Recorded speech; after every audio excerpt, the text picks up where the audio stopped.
मेरे साथ tourism minister Gajendra Singh Shekhawat हैं। कॉमनवेल्थ गेम्स का आयोजन अहमदाबाद में होगा। टूरिज्म के भारत के लिए पर्सपेक्टिव से निश्चित रूप से अत्यंत प्रसन्नता का विषय है।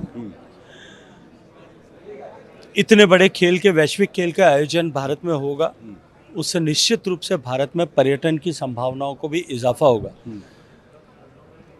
खेल के दौरान हज़ारों लोग यहाँ खेलने के लिए आएंगे और उसके साथ में लाखों लोग यहाँ पर पूरे टूर्नामेंट के आयोजन के दौरान दर्शक के रूप में आएंगे। देश भर के डोमेस्टिक लोग जो भारत के निवासी हैं वो लोग भी अहमदाबाद में डिफरेंट आयोजनों का हिस्सा बनने के लिए देश भर की विभिन्न जगहों से यात्रा करेंगे। मैं ये मानता हूँ कि इसके चलते हुए टूरिज़्म में एक बहुत बड़ा उछाल इसको लेकर के आएगा। इसकी तैयारियों के समय में जो लोग भारत में आएंगे उनके लिए भारत में पर्यटन की संभावनाएं उसके चलते हुए भी बढ़ेगी और टूरिज़्म इस आयोजन के बाद में भी, क्योंकि इस वैश्विक आयोजन में जो हज़ारों लोग बाहर से आएंगे वो लोग जब भारत को एक बार प्रत्यक्ष अपनी आंखों से देख करके जाएंगे तो निश्चित रूप से भारत की संस्कृति से, यहाँ के स्थापत्य से, यहाँ के परंपराओं से अभिभूत होकर के वो जा कर के भारत के ब्रांड एम्बेसडर के रूप में बात करेंगे। तो निश्चित आने वाले समय तक इसका कैस्केडिंग इफेक्ट बहुत लंबा होगा। Private sector should come forward to make this. Yes. It was pleasure having sir. Thank you. It was करने के लिए शुक्रिया।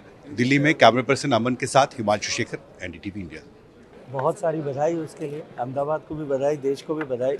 और मैं मानता हूँ कि उस बड़े आयोजन से निश्चित रूप से भारत में पर्यटन की संभावनाएं 2030 तक भी और 30 के बाद के लिए भी बहुत सारी बढ़ेगी। That is going to be to create a multiplier effect. और सर, ग्लोबल हब बनाने के लिए क्या नया इनिशिएटिव प्लान किया गया? आपने बहुत सारे देखिए, मुझे लगता है कि टूरिज़्म में कोई इंडिविजुअल इनिशिएटिव नहीं होता है।